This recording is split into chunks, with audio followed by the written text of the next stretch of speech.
Woodland தியேட்டர்ல என்ன response போயிட்டு இருக்குதுங்க இல்லை சார்? லியோ படத்தில் எப்படி ரெஸ்பான்ஸ் இருக்கோ அதே ஈக்குவலாக போட்டு இருக்குது. வேறு எந்த ஹீரோ வந்து இந்த மாதிரி கலெக்ஷன் கொண்டு வர முடியும்னு சொல்லுங்கள். இப்போ லியோ வந்து போன வருஷம் வந்தது, முதல் நாள் இவ்வளோ பேர் இவ்வளோ மக்கள் வராங்கன்னு யாருக்கு தெரியும்? திருப்பி அதே ரிப்பீட் பண்ணுறாரு. Hola!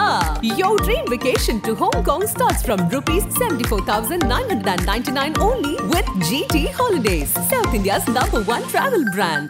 சென்னையின் நம்பர் 1 மட்டன் பிரியாணி ருசிக்க பாண்டி பஜார் பசும்பொன் ரெஸ்டாரண்ட்டுக்கு வாங்க. இனி பாண்டி பஜாரோட புதிய அடையாளம் பசும்பொன் தான். மதுரை உணவை சென்னையிலேயே ரசிக்கலாம். இம்பார்ட்டன்ட் எக்ஸ்க்ளூசிவ் நியூஸ் தெரிஞ்சுக்கலாம். மறக்காம ஆதன் ஆப்பை play store app store download பண்ணுங்க. லிங்க் டிஸ்கிரிப்ஷன்ல இருக்கு. ஹாய் ஹலோ ஆதன் சினிமா நேயர்கள் எல்லாருக்கும் ஒரு பெரிய வணக்கம். அண்ட் இன்னைக்கு நம்ம கூட இணைஞ்சிருக்க கெஸ்ட் யாருன்னு பார்த்தீங்கன்னா உட்லாண்ட் தியேட்டரோட ஓனர் வெங்கடேசன் கூட இணைஞ்சிருக்காரு. வணக்கம் சார். வணக்கம். எப்படி இருக்கீங்க? நல்லா இருக்கு. Super sir. கோட் திரைப்படம் ரிலீஸ் ஆகி பயங்கரமான வரவேற்பு ரெஸ்பான்ஸ்ல வந்துட்டு இருக்கு. ஆமாம். உட்லாண்ட் தியேட்டர்ல என்ன ரெஸ்பான்ஸ் போயிட்டு இருக்குதுங்க? இல்லை லியோ படத்தில் எப்படி ரெஸ்பான்ஸ் இருக்கோ அதே ஈக்குவலாக போட்டு இருக்குது. ஓகே. ஃபைனல் மண்டேலேருந்து பார்க்கணும். சூப்பர். கலெக்ஷன்ஸ் இப்படியே ஹோல்டு பண்ணால் லியோ கலெக்ஷன்ஸ் மேட்ச் ஆகும். ஓகே, மேட்ச் பண்ணிடலாம். Super sir. One day collection பற்றி பேசிடலாம். ஏஜி சார்பாக அனௌன்ஸ் பண்ணியிருந்தாங்க. எப்படி பார்க்குறீங்க சார்? அது கரெக்டாக தான் கலெக்ஷன். அவங்கெல்லாம் போய் கலெக்ஷன்ஸ் எல்லாம் கொடுக்குறதுக்கு அவங்களுக்கு அவசியமே கிடையாது. ஓகே. ஏன்னா அது வந்து லிமிடெட் கம்பெனி. ஓகே. அவங்க வந்து கரெக்டான கலெக்ஷன்ஸ் தான் ஃபர்னிஷ் பண்ணணும். ஓகே. ஸோ அது கலெக்ஷன்ஸ் கரெக்டாக தான் இருக்கும். Okay, super. பெரிய எதிர்பார்ப்பு என்ன சார்? ஜெயிலர் படத்தில் ஒரு பயங்கரமான கலெக்ஷன் ஒன்று வந்துருச்சு. இந்த படம் அந்த கலெக்ஷனை முறியடிக்குமான்ற ஒரு டாக்ஸ் எல்லார் மத்தியிலும் போயிட்டு இருக்குது. 1500 கோடி அப்படின்னு சொல்லிட்டு பிரேம்ஜி ஒரு இன்டர்வியூவில் கூட சொல்லியிருந்தாரு. எவ்வளோ வரும்னு எதிர்பார்க்கலாம்? இல்லை சார், இப்போது விஜய் சார் வந்து தமிழ்நாடுக்கு அப்புறம் ஆந்திரா தெலுங்கானா தான். ஓகே. இப்போ ஆந்திரா தெலுங்கானான்னு உங்களுக்கு நல்லா தெரியும். வெள்ளம். ஓகே. ஊரே வந்து ஃபுல்லாக ஃப்ளட்ஸில் இருக்குது. எல்லா சினிமா தியேட்டரும் மூடி இருக்குது. ஓகே. ஸோ அப்படி இருக்கும்போது ஆந்திரா தெலுங்கானாவில் நாங்கள் கலெக்ஷன்ஸ் எதிர்பார்க்க முடியாது. ஓகே. ஸோ ஜெயிலரில் இருக்கும்போது இந்த மாதிரி சுச்சுவேஷன் அப்போ கிடையாது. ஸோ இப்போ கோட்டில் வந்து இன்னும் வெள்ளத்தில் இன்னும் மீட்டி வரல அங்கே மக்கள். ஸோ அந்த ஆந்திரா கலெக்ஷன்ஸ் வந்து எங்களுக்கு பெரிய மைனஸ் கோட்டுக்கு. Okay. So Jailer collections beat பண்ணுறது கொஞ்சம் கஷ்டம்தான். கஷ்டம் தான் சொல்கிறீங்க? ஆமாம். ஏன்னா அந்த ஒரு ஒரு ஒரு ஸ்டேட்லேயே போயிடுச்சு கலெக்ஷன்ஸ். ஓகே. அதில் 40-50 கோடி வரும். அங்கே அந்த ஊரில் வெள்ளம் இருக்குனால சினிமா தியேட்டரே கிடையாது, எல்லாம் மூடி இருக்கு. ஓகே. இப்போ நீங்கள் சொன்ன மாதிரி கேரளா ஆந்திரா சைடு வந்து விஜய் சாருக்கு ஃபேன்ஸ் அதிகன்றது தெரியும். கேரளா சைடு என்ன மாதிரி ரெஸ்பான்ஸ் வருது? கேரளா என்ன எனக்கு ஃபுல்லாக டீட்டெயில்ஸ் வரல சார். ஏன்னா இப்போ ஓணம் ஃபெஸ்டிவல் ஸ்டார்ட் ஆக போகுது அவங்களுக்கு 15ஆம் தேதி. ப்ரீ ஃபெஸ்டிவல் எப்பவும் டல்லாக தான் இருக்கும். ஓகே. ஸோ அது என்ன, ஆனால் முதல் 3 நாள் நல்லா இருக்குன்னு சொன்னாங்க ஃப்ரெண்ட்ஸு. அது கரெக்டான கலெக்ஷன்ஸ் எனக்கு தெரியாது. கண்டிப்பாக. நீங்கள் சொன்ன மாதிரி நம்ம சேனல்லே இன்டர்வியூவில் சொல்லியிருந்தீங்க விஜய் சாருக்கு அடுத்த இடம் எஸ்கே கண்டிப்பாக வரதுக்கு வாய்ப்பு இருக்குது அப்படின்னு சொல்லியிருந்தீங்க. படத்துலையுமே அதே மாதிரி ஒரு டைலாக்ஸ் வந்துருந்துச்சு. எப்படி பார்க்குறீங்க சார் இது? அவரது அடுத்த படம் வந்து அமரன். ஓகே. ஸோ எஸ்கே வந்து இப்போது அமரனில் எப்படி இருப்பாருன்னு சொல்லிட்டு விஜய் ஃபேன்ஸும் ஆடட் அடிஷனாக இருக்கும் எஸ்கே சாருக்கு. ஓகே. ஸோ அது பிரம்மாண்டமான படமாக மாறும்னு நினைக்கிறேன். அது ராஜ்கமல் இன்டர்நேஷ்னல் வேறு அது ப்ரொடக்ஷன். ஸோ நல்ல ப்ரொடக்ஷன் வேல்யூவில் படம் இருக்கும்னு நினைக்கிறேன். ஸோ பொதுவாக கோட் திரைப்படத்தில் நிறைய கேமியோஸ்லாம் பண்ணியிருந்தாங்க. இந்த படத்தில் அந்த கேமியோஸில் ஒரு ப்ளஸ்ஸாக மாறதுக்கு வாய்ப்பு? சரி, படமே வந்து யாரும் வந்து ஒரு ஃபார்முலா வச்சு படம் எடுக்கிறது இல்லை. இது ஒரு என்டர்டெயின்மெண்ட் படம். ஓகே. என்டர்டெயின்மெண்ட் படத்தில் வந்து அவங்கவுங்க இதில் வந்தால் தான் கொஞ்சம் பழைய ஸ்டார்ஸ் எல்லாம் வந்தானா அந்த டிஏஜிங் ஃபேக்டருக்கு வந்து நீங்கள் 2 ஜென்ரேஷனை கம்பேர் பண்ணணும். ஸோ ஒரு ஜென்ரேஷனில் வந்து அந்த டைமில் யார் ப்ளஸில் இருந்தாங்களோ இப்போது யங்கர் ஜென்ரேஷனில் யார் ப்ளஸ் அதை மேட்ச் பண்ணி ஒரு ஸ்கிரிப்ட் உருவாக்குறது ஒரு பெரிய ஸ்க்ரீன் ப்ளே பண்ணணும். ஸோ அது தகுந்த மாதிரி தான் இந்த கேமியோஸ் வந்து அது செட் ஆகுது. ஓகே. ஸோ அதை நோக்கி தான் வெங்கட் பிரபு சார் வந்து படத்தை டைரக்ஷன் பண்ணியிருக்காரு. ஓகே. ஸோ இது வந்து கதை சம்மந்தப்பட்டதுனால தான் இந்த படத்தை வந்து அந்த அவ்வளோ கேமியோஸ் தேவைப்பட்டது. ஓகே. லியோ படத்தை நம்ம எடுத்து பார்க்கும்போது கண்டிப்பாக அந்த படத்தையுமே ஜெயிலர் படத்தோட பாக்ஸ் ஆஃபீஸ் கலெக்ஷன் வச்சு கம்பேர் பண்ணி பார்த்தாங்க. பட் எனக்கு தெரிஞ்சு அது முறியடிச்சிச்சு சார் லியோ வந்து ஜெயிலரோட. இல்லை, அது தெரியாது சார். அது நம்ம ஜெயிலர் வந்து சன் பிக்சர்ஸு. ஓகே. லியோ வந்து நம்ம லலித் சார்து. ஓகே. ஸோ அந்த கலெக்ஷன் டீட்டெயில்ஸ் நமக்கு கரெக்டாக தெரியாது. ஓகே. பட் அது ரெண்டுமே மேட்ச் இருக்குது. இப்போது இன்னொரு பெரிய விஷயம் என்னென்னா தமிழ்நாட்டில் பார்த்தீங்கன்னா ஒரு 3 வருஷமாக எல்லா படங்களும் வந்து 500 கோடி 600 கோடி தான் போகுது. வேறு எந்த மாநிலத்து ஹீரோஸ் வந்து இந்த மாதிரி கலெக்ஷன் வந்து சொல்லவே முடியாது. ஸோ கண்டென்ட் நல்லா இருக்குது, மக்கள் ரசிக்கிறாங்க தமிழ்நாடு ஹீரோஸு. அதுதான் எங்களுக்கு முக்கியம். நாங்கள் வந்து தமிழ்நாடு தாண்டி தமிழ் படங்கள் போயின்னு இருக்குது பேன் இண்டியா. ஓகே. ஸோ அதில் வந்து ஒரு 500 கோடி 600 கோடி வருதுன்னா அது ஒரு பெரிய விஷயம் தானே. கண்டிப்பா. வேறு எந்த ஹிந்தி மார்க்கெட்டில் வந்து ஒரு 3 வருஷத்தில் அந்த ஜவான் படம் வந்து ஆமா. ஒண்டி தான் போச்சு. அதுக்கப்புறம் வேறு என்ன ஆச்சு? ஒன்றுமே ஊர்லேயே கல்கி ஒண்டி தான். அது தெலுங்கு டப்பிங் படம். ஸோ தமிழ் படம் வந்து ஒரு படமும் 500 கோடி 600 கோடி வரும்போது இது தமிழ் சினிமாவுக்கு ஒரு பெருமை இல்லையா? கண்டிப்பா சார். இந்த வருஷத்துல ஒரு நிறைய திரைப்படங்கள் ரிலீஸ் ஆச்சு. பெரிய பெரிய படங்கள் வந்துச்சு. இந்தியன் 2 இருக்கட்டும் சரி, ராயனா இருக்கட்டும் சரி, தங்கலான் மாதிரி பெரிய படங்கள்லாம் வந்துச்சு. பட் பெரிதும் கலெக்ஷன் விஷயத்துல பெரிதும் கொஞ்சம் டிலேவாக இருந்த மாதிரி ஒரு விஷயம் இருந்துச்சு. ஆனால் கோட்டோட முதல் நாள் கலெக்ஷன் பார்க்கும்போது கண்டிப்பாக இது எண்ட் ஆஃப் தி டே ஒரு பெரிய ஒரு மார்க்கெட் கிரியேட் இது எதிர்பார்த்த படம் தான். இது வந்து யூஸ்வலி விஜய் சார் வந்தார்னா போன லியோ படத்தில் 8 மாதம் ஆச்சு. அக்டோபர் 5ஆம் தேதி போன வருஷம். இப்போ வந்து செப்டம்பர் 5ஆம் தேதி 11 மாதம் ஆனாலும் அந்த விஜய்க்கு வர கூட்டம் இறங்கலை. ஆனால் வந்து என்னன்னா சில கமர்ஷியல் டேர்ம்ஸ்னால நாங்கள் 1145 ஸ்க்ரீன் எதிர்பார்த்தோம். இப்போ ஒரு 900 ஸ்க்ரீன்ஸில் தான் வந்திருக்கு. ஓகே. கொஞ்சம் ஹையாக கேட்டாங்கன்னு சொல்லி சில தியேட்டருங்களுக்கு படம் போடலை. ஓகே. சிட்டிலேயே பார்த்தீங்கன்னா உதயம் தியேட்டர் படம் போடலை. ஸோ அது வந்து கொஞ்சம் அவங்க வந்து அனுசரித்து பயந்தால் 1000 ஸ்க்ரீன் மேலே வந்திருக்கலாம். ஓகே. ஸோ அது ஒரு செட்பேக். லியோவில் எல்லா படமும் போட்டான், எல்லா தியேட்டர்ஸும் ஸ்க்ரீன் பண்ணோம். இதில் வந்து கொஞ்சம் கம்மி.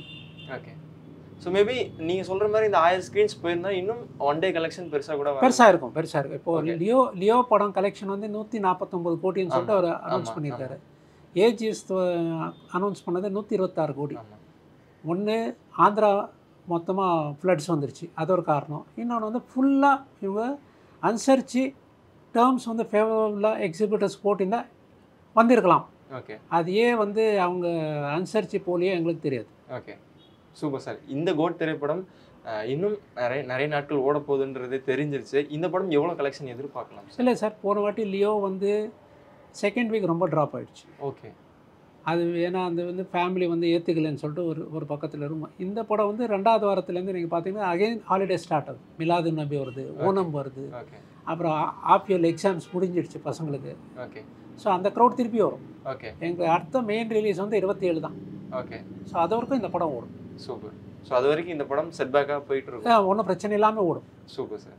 சார், இந்த கோட் திரைப்படம் விஜய் சாருக்கு ஒரு பெரிய ஒரு மார்க்கெட் வேல்யூ கண்டிப்பாக கிரியேட் பண்ணணும். ஏஜி ஸ்டைலே வந்து சொல்லியிருந்தாங்க. கோட் திரைப்படத்துக்கு அப்புறம் வினோத் இயக்கத்தில் ஒரு படம் வருது. கண்டிப்பாக தேட்டர் ஓனர்ஸ்க்குலாம் ஒரு பெரிய ஒரு மனம் சங்கடம் ஒன்று இருக்கும்ல சார்? சினிமா விட்டு போய் அரசியல் பக்கம் போகும்போது உங்கள் மனநிலை எப்படி இருக்குது? சினிமாவுக்கு ஒரு நஷ்டம், தமிழ்நாடுக்கு ஒரு நன்மை. ஓகே. அதுதான் என்னோட மனநிலை. Super sir. வேறு எந்த ஹீரோ வந்து இந்த மாதிரி கலெக்ஷன் கொண்டு வர முடியும் சொல்லுங்கள்? ஓகே. இப்போ லியோ வந்து போன வருஷம் வந்தது. முதல் நாள் இவ்வளோ பேர் இவ்வளோ மக்கள் வராங்கன்னு யாருக்கும் தெரியும்? யாருக்கும் தெரியாது. திருப்பி அதே ரிப்பீட் பண்ணுறாரு. இவர் அரசியல் இருந்துட்டு சினிமாவுக்கு வந்தால் ரெண்டு பேரும் நல்லா இருப்போம். ஸோ திருப்பி அவர் மனசு மாறுவாரான்னு நினைக்கிறேன். Super sir. ஸோ இப்போ விஜய் சார் இந்த ஒரு கலெக்ஷன் வந்து தமிழ் சினிமாவில் கொடுத்துட்டு இருக்கிறாரு. அவர் பாக்ஸ் ஆஃபீஸ் கிங்னே கொடுக்கணும்.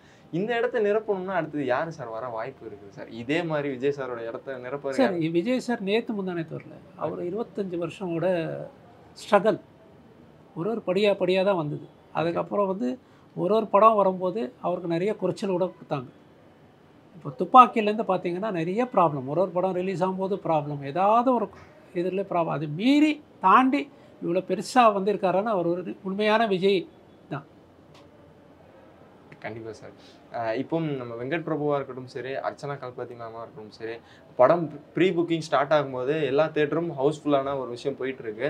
தொடர்ந்து வீக்கெண்ட்ஸ் வீக் ஹாலிடேஸ் வரும்போது இப்போ டிக்கெட்டோட எப்படிலாம் போயிட்டுருக்கு சார் மக்கள் ரெஸ்பான்ஸ்? இல்லை, லியோவில் நாங்கள் வந்து ஒரு மிஸ்டேக் பண்ணுறோம் எல்லா தியேட்டருக்காரங்க. ஓகே.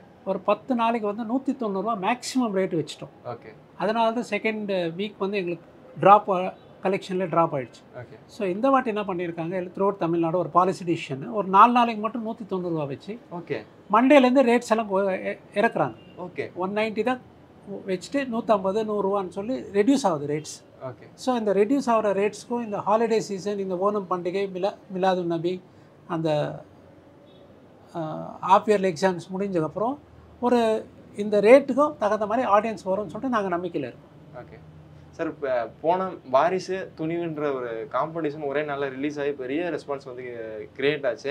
இந்த வருஷம் கோட் தனியாக வந்துச்சு, பயங்கரமான கலெக்ஷன் வந்து எகிர போகுதுன்றது தெரியும். அடுத்தடுத்து படங்களும் வரப்போகுது, வேட்டையன். ஸோ இந்த மாதிரி படங்களுக்குலாம் என்ன மாதிரி எதிர்பார்ப்பு? இல்லை சார், இப்போது பட்ஜெட் அதிகமாகிடுச்சு, ஓகே காஸ்ட் ஆஃப் ப்ரொடக்ஷன் அதிகமாக இருக்குது. ஸோ இந்த அட்லீஸ்ட் ஒரு 1000 தியேட்டரில் தமிழ்நாடுல வந்து இன்னும் தியேட்டர் வளரல. 1145 ஸ்க்ரீன் தான் இருக்குது. இந்த 1145 ஸ்க்ரீனில் 900 to 1000 theatres at a time release பண்ணால் தான் ப்ரொடியூசருக்கு லாபம் வரும். அப்போது 2 வருஷம் முன்னாடி துணிவு வாரிசுக்கு ஒரு 2 வருஷம் முன்னாடி இருக்கிற காஸ்ட் ஆஃப் ப்ரொடக்ஷன் இப்போ வந்து அதோட 60% 50% ஏறி இருக்குது. ஓகே ஸோ இப்போ வந்து நாங்கள் என்ன ஃபீல் பண்ணுறோம், தியேட்டருக்கு கலெக்ஷன் இல்லை, அப்புறம் வந்து ஓடிடி பிளாட்ஃபார்மில் ரிலீஸ் பண்ணணும்னு சொல்லிட்டு அவங்களுக்கு ஒரு கட்டாயம் இருக்குது. அப்புறம் பைரசி நாங்கள் எதிர்பார்க்கணும். இப்போ பார்த்தீங்கன்னா டெலிகிராம் எல்லாம் சில ஓடிடி பிளாட்ஃபார்ம்ஸ் எல்லாம் இருக்குது, அதில் திடீர்னு பைரசி வந்துடுது. ஸோ அதெல்லாம் ஸ்டாப் பண்ணுறதுக்கு வைட் ரிலீஸ் பண்ணால் தான். அப்போ துணிவு வாரிசு நீங்கள் பார்த்தீங்கன்னா 500 ஸ்க்ரீன் தான் வந்தது. இப்போ வந்து கோட்டு, ரஜினி சார் படம், கங்காவு, அதெல்லாம் 1000 ஸ்க்ரீன் நாங்கள் போட்டால் தான் ப்ரொடியூசருக்கு இமீடியட் கேஷ் வரும். ஓகே நாங்கள் வந்து குறைச்சிட்டோம்னா அது டிலேடு வரும். ஒன்று ஆடியன்ஸுக்கிட்டே நாங்கள் வந்து சாட்டிஸ்ஃபேக்ஷன் பண்ண முடியாது, ப்ளஸ் பைரசிக்காரன் கூட சண்டை போட்டுன்னு இருக்கணும். அவன் எப்போ பைரசி எடுப்பான் என்ன. இப்போவே வந்து இவ்வளோ கட்டுப்பாடுன்னு 2-3 சீன் எடுத்து நெட்டில் வந்ததுன்னு சொல்லிட்டு சொல்கிறாங்க சோஷியல் மீடியாவில். ஸோ இதெல்லாம் நாங்கள் வந்து 2 வாரத்துக்கு ஒரு வாட்டி ஒரு பெரிய படம் வந்தால் இந்த பைரசியும் ஸ்டாப் ஆகும், சினிமாவும் ஹெல்த்தியாக இருக்கும். ஓகே பெங்களூர்லனா நான் 4 AM ஷோ 6 AM ஷோலாம் இருந்துச்சு, இங்கே 9 AM ஷோ தான் ஸ்பெஷல் ஷோவே இருந்துச்சு. இது எந்த அளவுக்கு ட்ராபேக்காக இருந்துச்சு சார்? ட்ராபேக்காக இருந்துச்சா? இல்லை இது என்ன ஆகுதுன்னா 4 மணி ஷோ வந்து பெங்களூரில் போடுறாங்க. அது அவங்க 3வது ஷோ போடும்போது தான் நாங்கள் முதல் ஷோ போடுறோம். ஓகே அங்கேருந்து ரிப்போர்ட் வந்து வாட்ஸ்அப் வந்தது. அது நல்லா இருந்தால் கூட வாட்ஸ்அப்பில் வந்து வேணும்னே கிண்டல் பண்ணுறதுக்கே தப்பு ஆனால் ரிவ்யூ தான் கொடுப்பாங்க.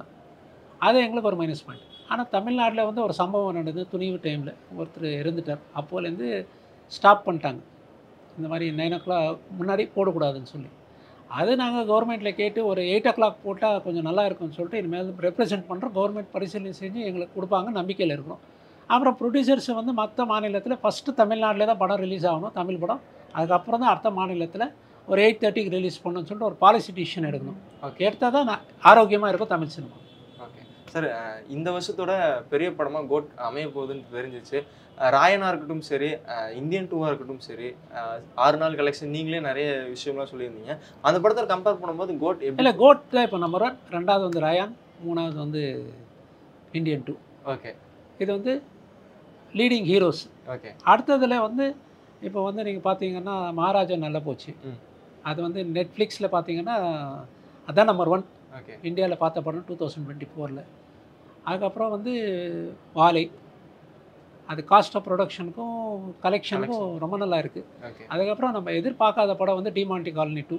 ஓகே அது ரொம்ப நல்லா இருக்குது. அருள்நிதிக்கு ஒரு பெரிய சக்ஸஸ், ஒரு கெரியர்லேயே இதுதான் best picture. Okay super sir. தொடர்ந்து நிறைய விஷயம் ஷேர் பண்ணீங்க. எங்களுக்காக உங்கள் நேரம் ஒதுக்குனதுக்கு ரொம்ப நன்றி சார். நன்றி சார்.